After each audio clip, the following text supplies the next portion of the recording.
సింపుల్‌గా కుక్కర్‌లో వంకాయ పులుసు ఎలా చేయాలో చూద్దాం రండి. ముందుగా కుక్కర్‌లో ఆయిల్ హీట్ చేసుకొని, ఇందులోనే పోపు దినుసులు, ఎండుమిర్చి వేసుకొని ఫ్రై చేసుకోండి.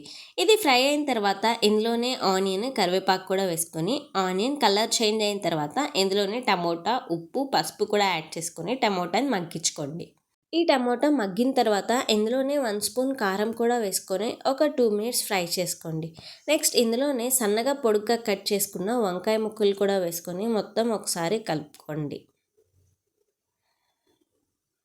ఇందులోనే నానబెట్టుకున్న చింతపండు వాటరు, అలానే గ్రేవీ కన్సిస్టెన్సీకి తగినట్లుగా కొంచెం వాటర్ కూడా వేసుకొని మొత్తం ఒకసారి కలుపుకొని, ఇందులోనే కచ్చా పచ్చగా దంచిన తెల్లగడ్డ, అలానే పప్పల పొడి, ధనియా పౌడర్ కూడా వేసుకొని ఒకసారి కలుపుకోండి.